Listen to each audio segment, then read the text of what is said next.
saudação a todos, em nome de Jesus, amém? Amém. Estou feliz, grato ao Senhor, por esse momento, essa oportunidade que Ele me concede de falar a sua palavra. E hoje eu estarei refletindo com vocês neste tema. Não temas, caminhe com o Senhor e Ele proverá o seu milagre. Amém? E eu gostaria que vocês abrissem suas Bíblias aí em Salmos. Nós vamos estar introduzindo essa palavra com um texto que se encontra em Salmos, capítulo 25, dos versículos 8 ao 13. Salmo 25, do 8 ao 13. Meu desejo e meu pedido ao Senhor é que Ele abençoe cada coração com esta palavra, que Ele esteja alcançando não somente vocês que estão aqui, mas cada pessoa que estará também assistindo o vídeo, que o Senhor possa estar trabalhando em cada coração e que essa palavra possa trazer conforto, consolo, em nome de Jesus, amém? Amém? Salmo 25, dos versículos 8 ao 13. Amém, igreja? Amém. Então vamos ler. Bom e reto é o Senhor, pelo que ensinará o caminho aos pecadores. Guiará os mansos retamente, e aos mansos ensinará o seu caminho. Todas as veredas do Senhor são misericórdia e verdade, para aqueles que guardam o seu conserto e os seus testemunhos. Por amor do teu nome, Senhor, perdoa a minha iniquidade, pois é grande. Qual é o homem que teme ao Senhor? Ele o ensinará no caminho que deve escolher. Amém. Então, irmãos, na introdução dessa palavra, nesse texto que nós lemos de Salmos, eu gostaria de destacar 3 pontos principais, não é? O primeiro ponto está aí no verso 8, que diz: bom e reto é o Senhor, pelo que ensinará o caminho aos pecadores. Nós precisamos estar atentos a esta palavra que diz que o Senhor ensinará o caminho aos pecadores. Às vezes, irmãos, nós achamos que, principalmente, não é, as pessoas que elas não têm familiaridade com a palavra de Deus, elas acreditam que Deus rejeita os pecadores, que Deus escolhe entre as multidões as melhores pessoas, as mais capacitadas, as de melhores condições, digamos assim, de aparência. Ou seja, nós temos aquele pensamento errado de que Deus está à procura de pessoas bem-sucedidas, não é? Mas aqui está dizendo que o Senhor, Ele ensina o caminho aos pecadores. Então, para que você possa aprender com o Senhor, para que eu possa aprender com o Senhor, o primeiro passo é reconhecer que somos pecadores, somos carentes de aprender com o Senhor. Esse é o primeiro ensinamento que nós devemos guardar hoje no coração. O Senhor, Ele ensina o caminho aos pecadores. Então, se você se sente um pecador, saiba que Deus te ama e que Ele não rejeita você, mas que Ele quer ensinar você o caminho. O outro versículo que eu quero destacar é que nós não precisamos temer a caminhada com o Senhor, pois as veredas do Senhor, diz no verso 10, os caminhos do Senhor são misericórdia e verdade. Não é? Está aí no verso 10. São misericórdia e verdade para aqueles que guardam o seu conserto e os seus testemunhos. Então, dentro do nosso tema, aqui da nossa palavra, que diz: não temas, não é? Não tenha medo, caminhe com o Senhor. Quando você for caminhar com o Senhor, Ele não vai estar todo o tempo apontando seus erros, apontando seus defeitos. A gente às vezes tem ideia daquele Deus daquele Deus irado. Deus é um Deus de amor. Amém? E os caminhos dele, as veredas dele são misericórdia. Misericórdia para com aquele pecador que chega diante dele e clama por esse perdão. Clama por essa transformação de vida. E são verdade. Não é? Misericórdia e verdade. Então, se eu queremos saber a vontade de Deus, Ele mesmo ensina. E Ele é quem tem a verdade. Nós temos que buscar a verdade de Deus na fonte, que é a palavra do Senhor. Ele mesmo ensina como nós devemos servi-lo. Amém, irmãos? E um terceiro ponto que eu quero mostrar aqui no Salmo ainda, está no versículo 12, que diz: qual é o homem que teme ao Senhor? Ele o ensinará no caminho que deve escolher. Então, se nós tememos ao Senhor de verdade, por mais que sejamos falhos, por mais que sejamos imperfeitos, mas se temos o temor do Senhor em nosso coração, Ele nos ensinará no caminho, amém? Amém. No caminho, irmãos, não é? Então isso significa que Ele nos ensinará não somente o caminho, mas no caminho da retidão, ou seja, Ele nos acompanhará, irá conosco. Ele será a nossa caminhada na trajetória e estará sempre nos guiando, né? Porque Ele diz que Ele ensinará o caminho que nós devemos escolher. Então, se nós temos dúvida que caminho devemos escolher, busquemos isso na presença de Deus. Perguntemos a Ele: Senhor, qual é o teu caminho? Perguntemos com temor, com desejo realmente de conhecer. E o Senhor nos mostrará, amém? Amém. E, irmãos, dentro deste tema, não temas, caminhe com o Senhor e Ele proverá o seu milagre. Eu gostaria de destacar na palavra de Deus 2 episódios em que as pessoas ali caminharam com o Senhor e no momento certo o Senhor providenciou um grande milagre. Amém? Se você está precisando de um milagre, se você está em um momento difícil da sua vida, caminhe com o Senhor, porque Ele tem um milagre a realizar na sua trajetória. E eu queria o primeiro episódio aí, o primeiro texto que eu gostaria de dividir com vocês, não é sobre pessoas que caminharam com Deus e experimentaram um milagre, o livramento do Senhor, está lá em Êxodo, capítulo 14. Êxodo 14, dos versículos 5 ao 31. É um texto, irmãos, bastante longo, certo? Êxodo 14, versículos 5 ao 31. Nós não estaremos lendo todo o texto, mas fica a referência, né? Se vocês desejarem ler, e as pessoas também que estiverem acompanhando o vídeo, desejarem ler, podem abrir suas Bíblias em Êxodo, no capítulo 14, dos versículos 5 ao 31, que vai relatar aquele momento da caminhada do deserto, quando o povo de Deus, os israelitas, eles saíram da terra do Egito, né, na tão conhecida história, que eu creio que a maioria de vocês aqui já conhecem, mas para quem não conhece a história da escravidão dos israelitas ali no Egito, pode começar a ler o livro de Êxodo a partir do capítulo 1 do livro de Êxodo, que ali já começa o relato da escravidão, quando ali o povo de Deus foi feito cativo no Egito. Ali eles foram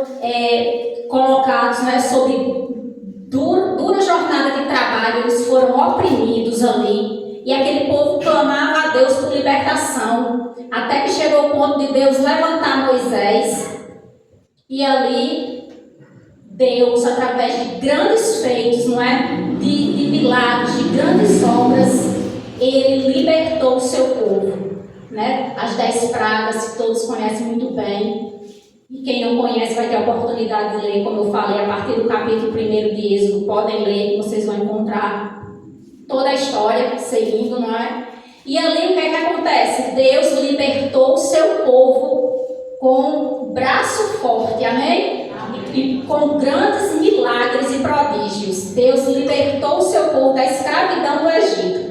E quando aquele povo, irmãos, começou a caminhar no deserto, aí no versículo 5 vocês podem ver, não é? Que Faraó, ele despertou. Faraó disse: por que fizemos isso, havendo deixado ir a Israel para que não nos sirva? Faraó pensou: o povo já não é mais nosso escravo, por que nós fizemos isso? Eles estão fugindo. Então o que é que Faraó fez? Preparou todo o seu exército, ali um exército forte, não é? Com cavalos, cavaleiros e carros, um grande e numeroso exército, e fez o que? Saiu em perseguição ao povo de Deus. E o que aconteceu, irmãos? O povo na frente, Faraó atrás, até que eles se depararam com o mar vermelho. E ali o povo ficou encurralado, irmãos. Na frente o mar e atrás Faraó. E a Bíblia diz aí, no versículo 10, o seguinte: e chegando Faraó, os filhos de Israel levantaram seus olhos, e eis que os egípcios vinham atrás deles, e temeram muito. Então os filhos de Israel clamaram ao Senhor e disseram: agora veja só o tipo de clamor que aquele povo fez. Não havia sepulcros no Egito para nos tirares de lá, para que morramos.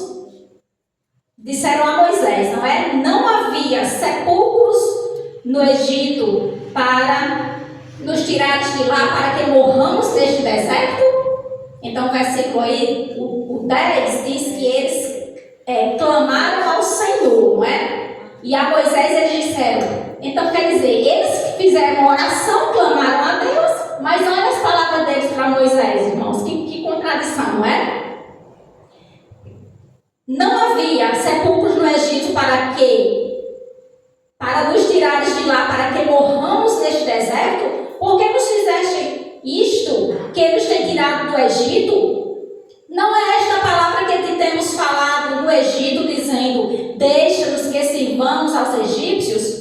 Pois que melhor nos fora servir aos egípcios do que morrermos no deserto. Veja que palavras, irmãos, que aquele povo disse a Moisés, não é? Acusando a Deus, na verdade, e a Moisés também de ter-nos tirado do Egito para matar eles.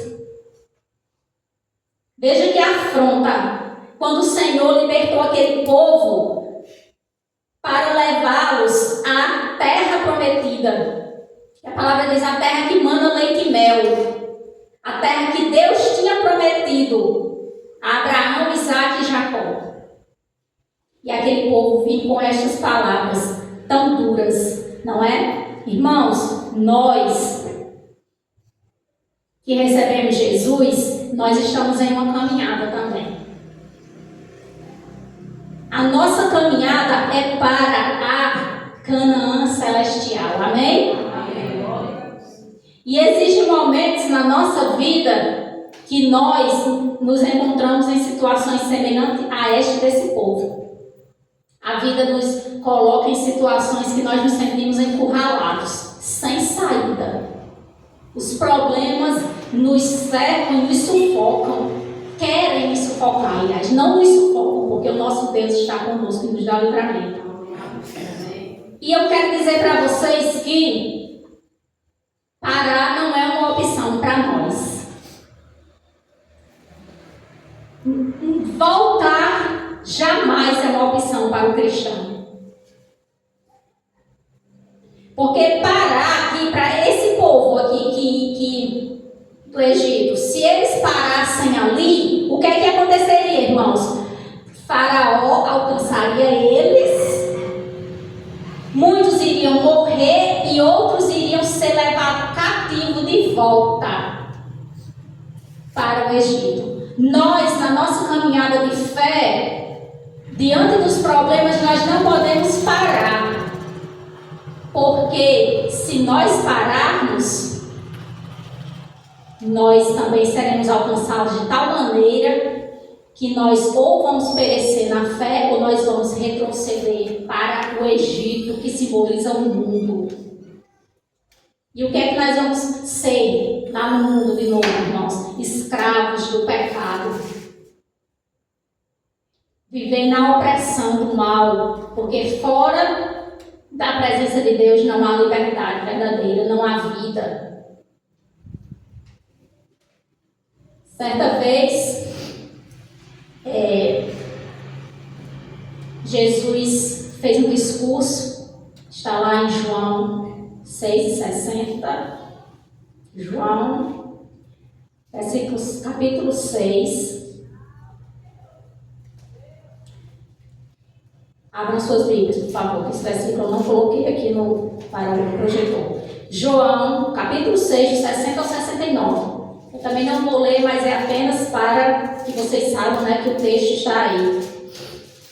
Jesus, ele fez lá um discurso para os discípulos, e o que é que acontece? A Bíblia diz que alguns daqueles discípulos acharam o discurso de Jesus duro, muito difícil de ouvir. E o que é que aquele grupo de discípulos fez? Eles retrocederam, eles saíram da presença de Jesus. E quando aqueles discípulos saíram, Jesus olhou para os 12 apóstolos. E Jesus perguntou para eles: vocês querem se retirar também? E Pedro, cheio do Espírito Santo, respondeu: Senhor, para quem iremos nós? Tu tens as palavras de vida eterna. E nós temos conhecido e crido que o Senhor é o Salvador, o Filho do Deus vivo. Então, irmãos, em outras palavras, Pedro estava dizendo: nós vamos sair da tua presença, Jesus?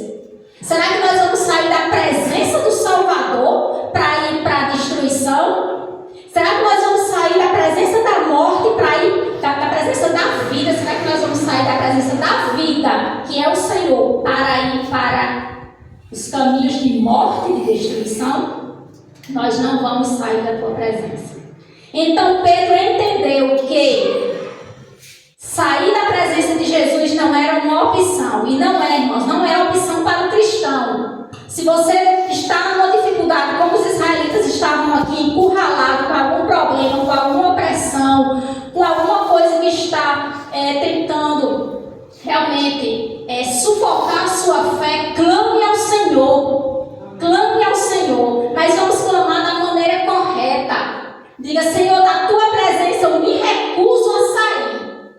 Mas eu quero que o Senhor, em teu nome, me dê o livramento que eu tanto necessito.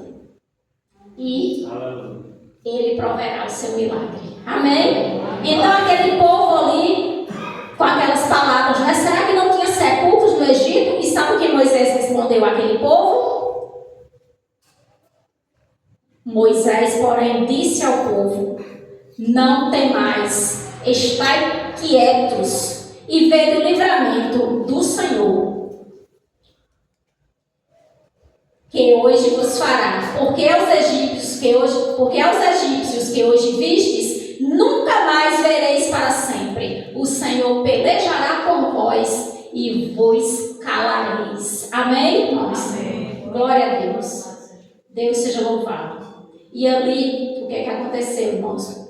Deus disse ao Senhor, Deus disse a Moisés, no versículo 15: por que clamas a mim? Então disse o Senhor a Moisés: por que clamas a mim? Dize aos filhos de Israel que marchem. Marcharmos, mesmo diante dos problemas, porque o Senhor vai abrir passagem para você na hora exata, se tão somente nós, você e eu, caminharmos em obediência e em confiança na providência do Senhor, amém? Então não devemos parar, devemos continuar marchando. E continuar, irmãos, nem sempre significa significa ativismo, né? No sentido de a gente achar que temos que estar fazendo várias coisas para o Senhor, porque senão, porque isso significa caminhar. Na verdade, tem horas na nossa vida que caminhar com o Senhor significa tão somente você dizer: Senhor, eu vou ficar aqui na tua presença, quietinha. Da tua presença eu não vou sair. Foi isso que Moisés disse, não é? Estai quietos e vede o livramento do Senhor. Amém? Então Deus disse: olha, Moisés, por que clamas a mim? Diga ao povo que marche. E tu, versículo 16. Minha vista está um pouco ruim, mas dá certo. Versículo 16. E tu levanta a tua vara e estenda a tua mão sobre o mar e fende-o, para que os filhos de Israel passem pelo meio do mar seco. E eis que endurecerei o coração dos egípcios, para que entrem nele, atrás deles, e eu serei glorificado em Faraó e em todo o seu exército, e nos seus carros e nos cavaleiros. E os egípcios saberão que eu sou o Senhor, quando for glorificado em Faraó e nos seus carros e nos seus cavaleiros. E o versículo 19. E o anjo de Deus, que ia diante do exército de Israel, se retirou e ia atrás deles. Também a coluna de nuvem se retirou de diante deles e se pôs atrás deles. Então, irmãos, aí olha, no capítulo 13 e no versículo 21, Êxodo 13 e 21, diz, não é, que olha, na caminhada do povo, durante o dia o Senhor ia adiante deles numa coluna de nuvem. Então aquela multidão ia sendo guiada por uma coluna de nuvem no dia, para guiá-los no caminho, e de noite numa coluna de fogo para iluminá-los, e assim podiam caminhar de dia e de noite. Então o povo ia sendo conduzido durante o dia por uma coluna de nuvem, acompanhava o povo na frente, guiando, e aqui durante a noite uma coluna de fogo. Então, irmãos, o que é que significa? Olha, por que durante o dia a coluna de nuvem? Porque a gente sabe que o deserto durante o dia é extremamente o quê? Quente. Então a nuvem servia de guia para aquele povo, como de proteção contra o sol escaldante. E à noite o deserto é extremamente frio. Então uma coluna de fogo que guiava o povo e ao mesmo tempo aquecia no frio. E a Bíblia diz que o povo podia caminhar de dia e de noite.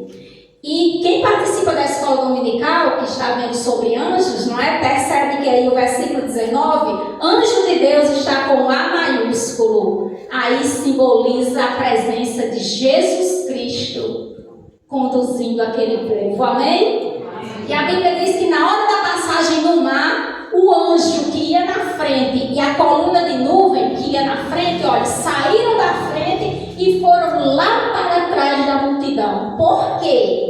Porque agora eles iriam proteger o povo, fazer separação entre os egípcios que vinham atrás e o povo de Deus. Amém? E interessante, irmãos, que no versículo 26 aí, versículo 20, diz o seguinte, olha: e ia entre o campo dos egípcios, quem? O anjo e a coluna, certo? De nuvem.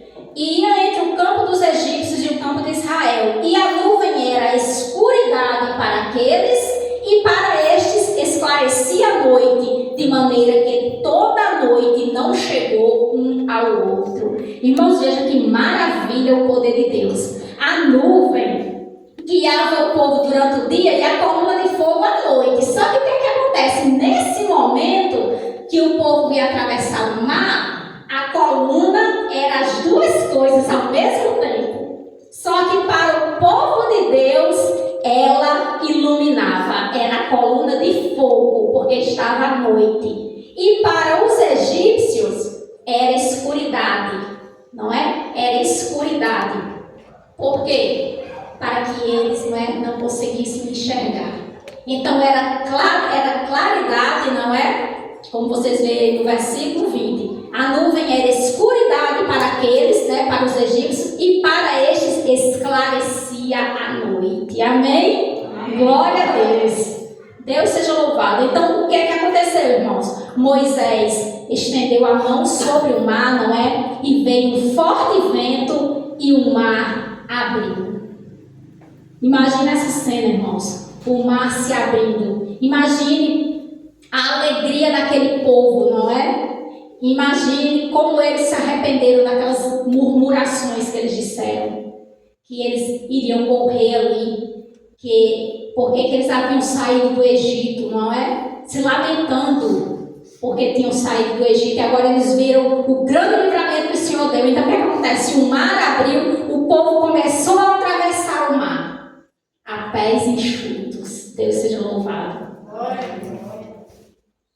E o que é que acontece? Faraó com seu grande exército atrás. E a Bíblia diz que quando Faraó chegou no meio do mar, ele entrou no mar também. Faraó se enganou, achando que poderia passar pelo caminho que Deus abriu para o seu povo. Se enganou. O caminho que Deus abre para o seu servo, para aquele que caminha com ele, os seus inimigos não podem passar junto. E a Bíblia diz que quando aquele povo do Egito chegou, o exército de Faraó no meio do mar, então Deus começou a ali retirar as rodas dos carros, né? Que os cavalos iam puxando, as rodas começaram a cair e começaram no meio do mar caindo as rodas e começou a caminhada de Faraó e do seu exército a ficar dificultosa e a não acontecer. E aí o povo de Israel terminou de passar e Deus disse: agora estenda a sua mão para que as águas voltem ao seu lugar e Faraó e seu exército vai perecer. E assim Moisés fez, irmãos. O mar voltou e destruiu todo o exército de Faraó. A Bíblia diz aí que no versículo 28, se eu errar alguma referência, irmãos, é porque realmente a minha vista está bem complicada. Mas é no versículo 28 que diz que não ficou do exército de Faraó com vida. E o povo de Deus teve esta grande vitória, este grande livramento, este grande escape, porque a presença do Senhor estava com eles. E o Senhor providenciou esse milagre, não é? Porque aquele povo tinha a presença do Senhor ali. E no momento exato ele providenciou. Então vocês percebam que eram dois problemas. Era o mar e era Faraó. Mas um problema destruiu o outro. Amém? Glória a Deus. Um problema destruiu o outro. E o segundo problema, que era o mar, ficou para trás. O povo atravessou. E assim será na sua vida, na minha vida e na vida de todos aqueles que escolherem caminhar com o Senhor. E o segundo exemplo, irmãos, que são dois. O segundo exemplo que eu quero citar para vocês, de pessoas que tinham a presença de Deus e que esperaram e tiveram o seu milagre, está registrado em Marcos, capítulo 35. Marcos, capítulo 4, versículos 35 ao 41, não é? Que vai relatar ali quando os discípulos atravessaram o mar da Galileia ao lado de Jesus. Marcos, capítulo 4, versículos 35 ao 41.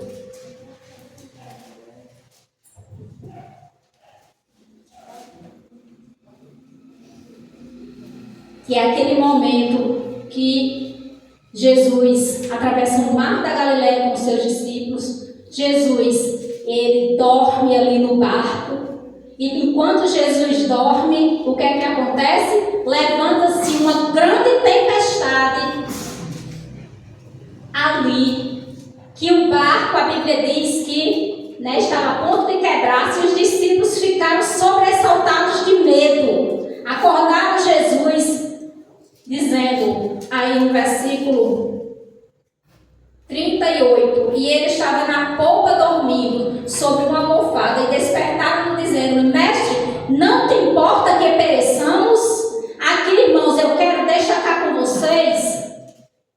O primeiro ponto que eu quero destacar desse texto é o seguinte: que nós erramos muito quando nós não prestamos atenção às palavras do Senhor. Irmãos, vocês sabiam que muitos dos nossos sofrimentos, muita coisa que a gente realmente padece, é porque nós não damos atenção à palavra? Porque os discípulos fizeram essa pergunta: o Senhor não se importa que nós pereçamos? Mas Jesus já tinha dito lá no versículo 35, Jesus já tinha dito para eles, não é? Passemos para outra margem. Jesus já tinha, nessa palavra que Jesus disse aqui, passemos para outra margem, já tinha ficado subentendido que eles chegariam bem na outra margem. Eles chegariam sãos e salvos na outra margem. Então nós temos que prestar atenção na palavra, irmãos. Salmo 119, versículo 105. Salmo 119, versículo 105 diz: lâmpada para os meus pés é a tua palavra e luz para o meu caminho. Reflita, onde foi que você errou? Quando foi que nós nos esquecemos de alguma coisa que o Senhor falou? Quando foi que eu ou você deixamos de dar ouvidos à voz de Deus para darmos ouvidos à voz de alguém? Às vezes alguém chega para você e diz algo sobre você ou com sua pessoa, que a palavra de Deus não está dizendo isso sobre você. Não é? Às vezes te despreza, às vezes diz que você não é ninguém, que você não tem mais perdão, que o seu problema não tem solução, que você pode desistir, pode entregar os pontos. Mas a palavra de Deus diz que Jesus veio para nos fazer mais que vencedores. Não é? Jesus veio para quebrar os grilhões do pecado, da morte. Nós não temos que nos conformar, irmãos. Às vezes as palavras das pessoas, elas são realmente, a própria Bíblia diz, não é? Que as palavras, alguns cuja boca são como espadas, não é? Nós devemos sempre olhar para a palavra do Senhor. Se alguém falar alguma coisa a seu respeito e que você sabe que aquilo não está conforme a palavra de Deus, não aceite. Fique com a palavra do Senhor. Porque a palavra do Senhor é vida para você. Deus te ama. Deus enviou Jesus para te perdoar, para te salvar. E em Cristo você é filho, perdoado, aceito. E os seus problemas você entrega nas mãos do Senhor. Não temas, caminhe com o Senhor e Ele proverá o seu milagre. Amém? Então esse é o primeiro ponto que eu quero destacar nesse texto, é que nós erramos quando não prestamos atenção nas palavras do Senhor. Um segundo ponto que eu queria refletir com vocês é como é que eu e você, como é que nós enfrentamos nossas tempestades. Todos nós enfrentamos tempestades fortes na nossa vida, irmãos. E eu creio que todos nós já tivemos e temos momentos que nós pensamos que o nosso barco vai quebrar. Não é? E que a gente vai até Jesus mais desesperado do que os discípulos foram. Nós precisamos lembrar que o Jesus está conosco. Amém? Amém. E que Jesus veio ao mundo, irmãos, afirmando o seu Salvador. Lembre disso na sua tempestade. Lembre que Jesus é o Salvador da sua vida, não é? Jesus afirmou que é o Salvador. Como é que você e que eu reagimos diante dessa afirmação de Jesus? Será que quando você ouve Jesus dizer nessa afirmação que Ele é o Salvador, o que é que isso provoca no seu interior? Na sua tempestade, você continua pensando da mesma forma, não tem jeito? Não. Mude seu pensamento. Se Jesus é o Salvador, você nunca estará sem esperança. Clame a Ele, creia nele. Diga: Jesus, Tu és o Salvador e eu recebo a Ti como Salvador da minha vida. Assuma Jesus na sua vida, porque Ele assumiu você lá na cruz. Lá na cruz, Jesus assumiu a mim e a você. E saiba de uma coisa: o mundo não quer que você assuma Jesus como Salvador da sua vida. Não quer. E quando você fizer isso,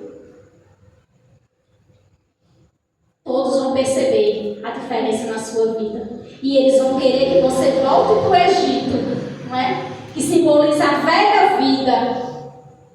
Mas você não deve voltar, porque fora da presença do Senhor não há vida. Só há escravidão. Jesus, Ele falou: no mundo tereis aflições.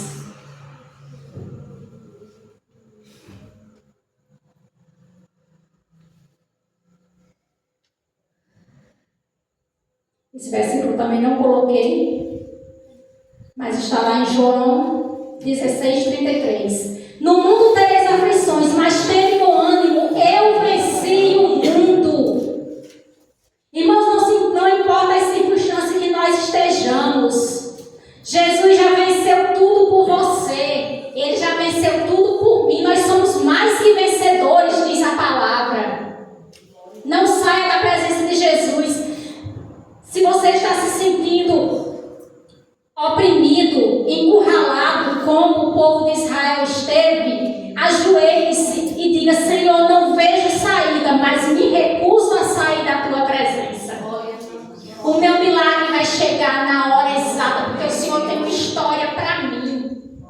O Senhor tem uma história para mim. Faraó não pode me alcançar se o Senhor não deixar. O mar não vai me afogar se o Senhor não permitir. Eu creio que o Senhor não vai permitir, porque o Senhor é o meu Salvador. Amém? Então, irmãos, entenda: vitória não significa que não sofreremos neste mundo. Jesus disse: no mundo tereis aflições, mas que nós seremos livres de toda dor no mundo vindouro quando Jesus voltar. Sabe, gente, porque é que as pessoas vivem nesse mundo e muitas delas dizem a tão conhecida frase: a vida é curta, vamos aproveitar. Sabe por que as pessoas dizem isso? Porque elas não conhecem a palavra de Deus. E de fato elas resumem a vida delas a 50 ou 60 ou 70 anos ou 80. Elas resumem a vida delas a isso, e é por isso que elas querem gozar de todos os prazeres, não é? Elas querem conseguir todas as curtidas nas redes sociais. Elas querem conseguir todos os likes, não é? Todas as frases de elogio. E quanto mais elas recebem essas coisas, mais a sede em seu interior aumenta. Porque essas coisas não saciam a sede. Esse mundo é passageiro, gente. Nós temos que colocar isso na nossa cabeça. Quantos anos você tem hoje? Pense nisso. Quanto tempo lhe resta aqui? E quem garante que eu ou você vamos envelhecer? E se a gente envelhecer, com que qualidade de vida nós teremos na velhice? A velhice é canseira e enfado, diz a palavra, e chega rápido. Eu quero dizer a vocês que a partir dos 35 anos, por experiência própria, a partir de 35 anos você já vai se sentir cansado, já vai ter dia que você vai querer uma rede para passar o dia todo deitado. Porque o nosso corpo é frágil, gente. É frágil, aqui tudo vira pó. O Senhor bem disse lá em Gênesis: vieste do pó e ao pó te tornarás. Mas eu quero dizer a você que Jesus tem algo muito melhor para você. Você pode viver bem agora e melhor depois. Porque Jesus morreu naquela cruz para te resgatar do pecado, para chamar você de filho, de filha. E sabe de uma coisa? Nada que você conquistar nesse mundo vai valer a pena você perder a vida com Deus. Porque eu lhe pergunto uma coisa, eu quero perguntar uma coisa a você, não é? O que você tem hoje? Eu queria que você fizesse uma lista dessas coisas que você tem hoje, o que você ainda terá daqui a 100 anos. Eu queria que você enumerasse, não para mim, mas para você. Eu coloquei 100 anos porque eu fui generosa. Mas você sabe que você não vai dar isso. Mas eu quero dizer que alguém que recebeu Jesus, que entendeu quem é Jesus, que Jesus veio para lhe perdoar, sabe? Para lhe fazer herdeiro de Deus. A Bíblia diz que nós somos herdeiros com Cristo. Jesus é Filho de Deus e Ele morreu por nós, pecadores, para que nós também sejamos filhos de Deus. Deus nos adotou. Se você recebeu o Filho de Deus, Deus te recebe como filho. E você é herdeiro com Cristo. Max Lucado diz com muita propriedade que o que Jesus herda, você herda. Amém? Porque é isso que a Bíblia diz. Nós somos herdeiros de Deus e co-herdeiros com Cristo. Pense nisso.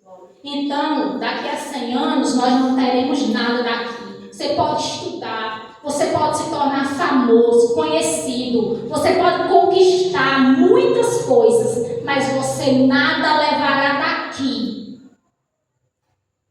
Mas Deus quer te fazer herdeiro dele. E para você ser herdeiro de Deus, você não precisa fazer nada. Você não precisa achar que você agora vai ter que fazer tantas coisas, porque Deus está tão irado com você. E você vai ter que fazer tanta coisa, porque você já errou tanto. E você precisa fazer tantas coisas para que Deus te ame e te perdoe. Não, a palavra diz que apenas você tem que receber o Filho de Deus, pura e simplesmente. Você só tem que dizer: Jesus, o Senhor veio ao mundo para me salvar e eu quero que o Senhor seja o meu Salvador e o meu Senhor. Tu és o meu Salvador, o Senhor perdoou o meu pecado e eu sei que agora eu sou filha de Deus e eu vou viver como tal neste mundo. E o Senhor que agora eu te recebo também como meu Senhor. Isso significa dizer que tu és meu dono e que eu vou obedecer a tua palavra, as tuas ordens. Porque eu pertenço a ti, este mundo não me dá prazer. O que me dá prazer agora é servir aquele que entregou a vida por mim. Então, se Deus lhe perguntasse hoje também, por que eu deveria deixar você entrar no céu? O que você iria responder? Você tem o teu filho Jesus na terra. Amém. Eu responderia: Senhor, o Senhor deve me deixar entrar no céu, porque o teu filho Jesus morreu lá na cruz, pagando o preço pela minha salvação. Ele derramou o sangue dele para me purificar de todos os meus pecados. Por mim mesmo, realmente, eu não entraria no céu. Eu sou consciente. Mas o Senhor deve me deixar entrar, porque o teu filho pagou um alto preço. E eu creio que Ele é o Salvador da minha vida. E sabe o que é que Deus faz quando nós procedemos assim? Ele abre um sorriso para nós, abre os braços, e nos abraça e nos recebe como filhos. É assim que a palavra diz. Deus recebe quem recebe o filho dele assim, com essa simplicidade. A palavra diz isso, né? Quem tem um filho tem a vida. Quem não tem um filho não verá a vida, a Bíblia diz. Mas sobre ele permanece a ira de Deus. Você quer ver Deus irado? Vai ser quando Deus, né? Se Deus chegar para alguém e dizer: por que eu deveria deixar você entrar no céu? Aí a pessoa responde: porque eu sou uma pessoa boa. Eu fiz caridade. Eu ajudei tanto. ter esmola, eu fazia minhas orações, fazia jejum, eu ia para a igreja. Então eu mereço entrar no céu porque eu sou boa. Sabe o que é que Deus vai fazer? Deus vai derramar sobre essa pessoa a ira dele. Sabe por quê, irmãos? Porque fica subentendido que a pessoa está dizendo o seguinte: o Senhor enviou o teu filho, mas eu não preciso dele, porque eu sou boa o suficiente para entrar no céu. Então isso significa que aquela pessoa rejeitou Jesus, rejeitou o sacrifício, disse que Deus enviou o filho dele para sofrer, mas foi em vão. Então é por isso que Deus derrama a ira dele sobre quem não recebe o filho dele. Então Deus nos faz esse convite: receba o meu filho. Enquanto há oportunidade, confesse para todos que o meu filho é o Salvador da sua vida, para que um dia você possa desfrutar da eternidade de vida e de paz na minha presença. Então, irmãos, os discípulos ali, no meio daquela tempestade, eles achavam que ia ser, né? Por um momento eles disseram: o Senhor não se importa que nós pereçamos? Então a Bíblia diz que Jesus se levantou e ele acalmou aquele mar agitado, não é? A Bíblia diz aí no versículo 39, e ele, despertando, repreendeu o vento e disse ao mar: cala-te, aquieta-te. Irmãos, que coisa tremenda e maravilhosa, não é? O mar obedece à voz do nosso Deus. Amém. Então eu quero dizer para você, se você está se sentindo no meio de uma tempestade, você acha que vai ser destruído, lembre-se que você tem um Salvador na sua vida. Que Ele te ama, que Ele está disposto a resgatar você e a socorrer você, se tão somente você clamar, se tão somente você caminhar com Ele. Não é? A Bíblia diz ali, quando Jesus repreendeu, o vento se aquietou e houve grande bonança. E Jesus perguntou: por que sois tão tímidos? Ainda não tendes fé? Não é? Então nós precisamos, irmão, desenvolver essa fé. Saiba que se você caminhar com Deus, Deus proverá o seu milagre, mas que você ande pelo vale da sombra da morte, não tema mal algum, porque o Senhor está contigo. Amém, irmãos? Eu agradeço ao Senhor por essa oportunidade, que esta palavra fique nos corações de cada um. As pessoas que assistiram ao vídeo, eu quero dizer que nós somos a Igreja Congregacional, aqui em Bom Sucesso, e que nós convidamos você para visitar a nossa igreja, para ouvir a palavra de Deus, sem cobranças, né? Você não vai ser, em momento algum, coagido a tomar qualquer tipo de decisão. Venha para ouvir a palavra, que o Senhor tem algo com a sua vida e que vai se cumprir no momento que Ele determinar. Então, que se esse vídeo abençoe a sua vida, que você possa enviar para alguém, para que outras vidas também sejam alcançadas e abençoadas com a palavra de Deus. Em nome de Jesus. Amém.